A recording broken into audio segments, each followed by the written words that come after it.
ஆனால் சனி வக்ரமாகாத ஒரு மகர லக்னக்காரன் பாருங்களேன், டெட் ஸ்லோவாக இருக்கும், ரொம்ப அமைதியாக இருப்பாங்க, பொறுமையாக இருப்பாங்க.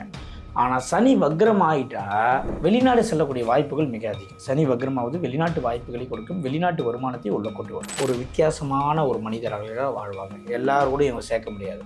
10 பேர் கூட இருந்தாலும் இவர்களுடைய திங்கிங்கும் வே ஆஃப் லைஃப் வேற மாதிரி இருக்கும். ரெட்ரோ ஆன்மீகம் நேயர்களுக்கு வணக்கம். நான் கலைப்ரியா பழனி. இன்னைக்கு நம்ம யார் கூட பேச போறோம் அப்படின்னா சம்பத் சுப்பிரமணியம் அவர்கள் கூட தான் பேச போறோம். வணக்கம் சார். வணக்கம் மேடம். எப்படி இருக்கீங்க? நல்லா இருக்கேன். ரொம்ப சந்தோஷம் சார். பொதுவாகவே இந்த சனி வக்ரம் ஆயிட்டாரு, குரு வக்ரம் ஆயிட்டாரு அப்படின்னு நம்ம வார்த்தை மூலமா கேட்டுருவோம். ஆனா எதனால வக்ரமானாரு, வக்ரம்னா என்ன அப்படின்னே புரியாம பல விதமான வீடியோஸ்களை பார்த்துட்டு நமக்கு இது நடந்துருச்சா அது நடந்துருச்சான்ற ஒரு முடிவுக்கு நம்மளே வந்துருவோம். முதல்ல இந்த சனி வக்ரம்னா என்ன சார்? சனி வக்ரம் அப்படின்னா, அதாவது சூரியன் அப்படின்ற ஒரு கிரகத்துல இடமிருந்து 5, 6, 7, 8, 9ஆம் இடத்துல சனி இருக்குன்னு வச்சுக்கோங்களேன். அவங்க எல்லாருக்குமே சனி வக்ரம். அதாவது சூரியன் அப்படின்னா பாஸ், சனினா வேலை செய்யறவர். சூரியனும் சனியும் லாங் டிஸ்டன்ஸ்ல இருக்காங்கன்னு வச்சுக்கோங்களேன். நம்ம ஓனர் இல்லாத இடத்துல நம்ம எப்படி இருப்போம்? ஜாலியா இருப்போம், நிம்மதியா இருப்போம், நம்ம இஷ்டப்பட்டதை செய்வோம், வேலை கரெக்டா செய்ய மாட்டோம். ஏன்னா லாங்ல இருக்காரு. இப்போ பாஸ் கம்பெனி உள்ள வந்துட்டாரு, நம்ம எப்படி இருப்போம்? கொஞ்சம் ஸ்ட்ரிக்டா இருப்போம், அடக்கம், அமைதி, ஒரு பயம், வேலை செய்யற மாதிரி ஒரு பாவனை. இதுதான் சனி. சனி வக்ரம்னா அவங்க ஜாதகத்துல சனியும் சூரியனும் லாங்கா இருக்கு. சனி வக்ரம்னா சூரியனுக்கு பக்கத்துல இருக்குன்னு அர்த்தம். அப்ப பாஸ் பக்கத்துல இருந்தா அந்த மனிதர் எப்படி இருப்பார்? அந்த பாஸுக்கு கட்டுப்பட்டு நடப்பார். தூரம் இருந்தா நிறைய தவறு செய்வார். ஏன்னா பாஸ் தான் ஊர்ல இருக்காரு, எல்லாம் பார்க்க மாட்டாரு, தவறு செய்வார், அவ்வளவுதான். அப்போ உங்க ஒரு ஜாதகத்தில் சூரியன் இருக்கும் இடத்திலிருந்து 5, 6, 7, 8, 9 ஆகிய இடங்களில் சனி இருந்தால் அது வக்ரம் என எடுத்துக்கொள்ள வேண்டும். அந்த வக்ரமான சனி நிறைய தவறுகளை செய்யக்கூடிய சுச்சுவேஷன்களை கிரியேட் பண்ணும். அதை தாண்டி உங்களுடைய வாழ்க்கை நல்லா இருக்கும். அதுதான் சனி வக்ரம் நம்ம சொல்றோம். இப்போ நிறைய பேர் இருந்தா கூட ஒருத்தருக்கு சனி வக்ரம் இருக்கு, இன்னொருத்தவங்களுக்கு சனி வக்ரம் இல்லைன்றது எப்படி சார் கண்டுபிடிக்கிறது? அவங்களுடைய ஜாதகத்துல சூரியன் இருக்கும் இடத்திலிருந்து 5, 6, 7, 8, 9ல சனி இருந்தா வக்ரம் எடுத்துக்கணும். ஒவ்வொரு வருஷத்துக்கும் 5 மாதங்கள் சனி வக்ரம் அடைவார். தெரிஞ்சுக்கலாம். அதே மாதிரி சனிக்கு பக்கத்துல பிராக்கெட் போட்டிருக்கும் வக்ரம் அப்படின்னு, அதை பார்த்து தெரிஞ்சுக்கலாம். 12 லக்னத்துக்கும் சனி வக்ரமா இருந்தா என்னெல்லாம் பண்ணுவாரு அப்படிங்கறத பார்க்கலாம் சார். சார், மகர லக்னத்துல பிறந்த ஒருத்தருக்கு சனி வக்ரம் ஆயிட்டா என்னெல்லாம் பண்ணுவாரு சார்? யார் சொல்றதையும் கேட்க மாட்டாங்க. லக்னாதிபதியே வக்ரம். என்ன சொன்னாலும் ஆப்போனண்டா பேசுறது, நீங்க என்ன சொல்றீங்களோ அதுக்கு எதிர்மறையா கருத்தை சொல்றது, விவாதம் பண்றது, வாதம் பண்றது. லக்னாதிபதி வக்ரம். எல்லாத்துலயும் டிஃப்ரெண்டா யோசிக்கிறது, டிஃப்ரெண்டா நடக்கிறது, டிஃப்ரெண்டா ட்ரெஸ் பண்றது, திங்கிங், வே ஆஃப் அப்ரோச் திங்கிங்கை அவங்களுக்கு டிஃப்ரெண்ட்டாக இருக்கும். எல்லாமே கம்பேர் பண்ணும்போது ஒரு வித்தியாசமான ஒரு மனிதர்களாக வாழ்வாங்க. எல்லாரோடையும் இவங்க சேர்க்க முடியாது.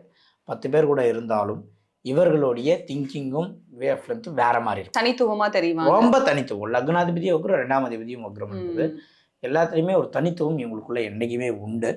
லக்னாதிபதி வக்ரம் ஆவது ஒரு சில நன்மைகளையும் ஒரு சில மைனஸாக இருக்கு, ப்ளஸ் இருக்கு. கிரகம் வக்ரம் ஆகுதுன்னா ப்ளஸ்ஸாக இருக்கு, மைனஸ் இருக்கு. கண்டிப்பா. அதில் எந்த விதமான மாற்றம் கருத்தும் இல்லை. வருமானம் ஈட்டு வரத்துல உங்களுக்கு ரொம்ப ஒரு சிரமத்தை கொடுக்கும். அங்கதான் மைனஸ் இருக்கு. ஆமா, மைனஸ் இருக்கு. வெளிநாடு செல்லக்கூடிய வாய்ப்புகள் மிக அதிகம்.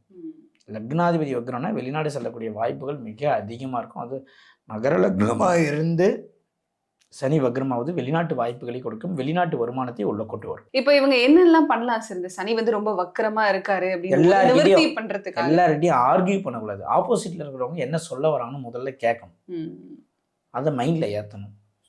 அது சரி வருமா சரி வராதான் டிசைட் பண்ணணும். அதுக்கு முன்னாடியே எடுத்தவனே ஆர்கியூ பண்ணக்கூடாது. அது ரொம்ப ஒரு பேட் ஹேபிட். அது சில பேர்லாம் பாருங்களேன், நம்ம பேசும்போதே நம்ம என்ன பேச வரனே தெரியாது, ஆப்போசிட்ல பேசுவோம். இதுதான் நான் நினைச்சேன் அப்படின்னு சொல்லுவாங்க. நான் பேச வந்ததே வேற, டாபிக்கே வேறையா இருக்கும். அந்த மாதிரியான பழக்கங்கள் இந்த மகர லக்னத்துக்கு சனி வக்ரமானா உண்டு.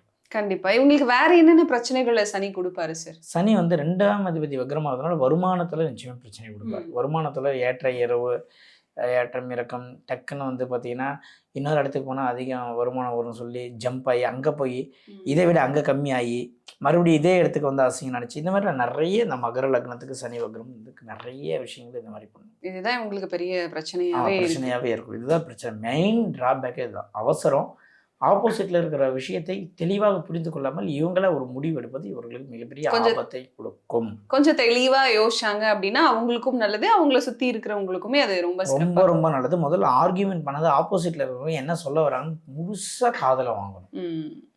அதுதான் ஸ்பெஷல் மகரத்துக்கு. கண்டிப்பா ஏதோ ஒரு அசம்ஷன்ல நான் அப்படி பேசிடக்கூடாது இல்லையா? Yes, correct. இவங்களா ஒரு விதமாக தவறாக புரிஞ்சுக்கிட்டு, ஏன்னா லக்னாதிபதி வக்ரனாலே அந்த ஒரு பெரிய டிராபேக். கண்டிப்பா சார். மற்றதெல்லாம் எதுவும் பிரச்சனையா இல்லை, ஆனா இதுதான் மிகப்பெரிய பிரச்சனையா இருக்கு.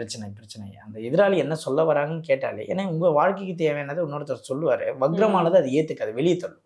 அது எப்படி நான் ஏத்துப்பேன் அப்படின்ற ஒரு மனநிலை கொண்டு வந்துருவாங்க. சார் இந்த விஷயத்த அவங்க மாத்திக்கணும். கொஞ்சம் பொறுமை. வக்ரத்துக்கு ஒரே பரிகாரம் நிவர்த்தி அப்படின்னா பொறுமை மட்டும்தான். எந்தெந்த விஷயத்துல ரொம்ப பொறுமையா இருக்கணுன்றதை நம்ம சொல்லிட்டு வருவோம். கடக லக்னம்னா லைஃப் பார்ட்னர் சூஸ் பண்றதுல பொறுமையா இருங்க அப்படின்னு நம்ம சொல்கிறோம். விருச்சக லக்னம்னா நண்பர்கள்கிட்ட எச்சரிக்கையாக இருங்க. தனுசு லக்னமா பேச்சில் எச்சரிக்கையாக இருங்க. மகர லக்னமா மற்றவங்க சொல்கிறத கேட்குற அளவுக்கு பொறுமையாக இருங்கன்னு சொல்லி நம்ம சொல்கிறோம். இப்போ காலபுருஷனுக்கு 10ஆம் இடம் மகரம். பொதுவாகவே மகர லக்னம் ஒரு கடுமையான உழைப்பாளி, உழைக்கக்கூடிய இடம். அதில் வந்து பார்த்திங்கன்னா பொதுவாகவே மகரம் வந்து பொறுமையான இடம் தான். ஆனால் சனி வக்ரமாகாத ஒரு மகர லக்னங்காரங்க பாருங்களேன், டெட் ஸ்லோவாக இருப்பாங்க, ரொம்ப அமைதியாக இருப்பாங்க, பொறுமையாக இருப்பாங்க.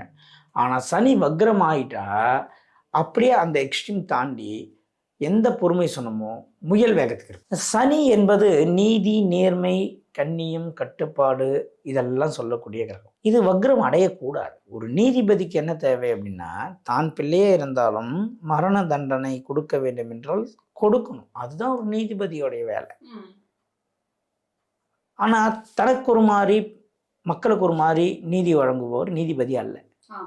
அதனால தான் சனீஸ்வரனை பார்த்து அனைவரும் பயப்படக்கூடிய காரணம் என்னென்னா, அவர் யாரையும் பார்க்க மாட்டார். அவருக்கு தேவை என்ன, யார் யாரெல்லாம் தவறான நீதிக்கு புறம்பான விஷயம் செஞ்சாங்களோ அவர்களுக்கு நான் என்னுடைய ரோல் மாடல் வரும்போது அவங்கள காலி பண்ணிடுவேன். அதுதான் அவர்.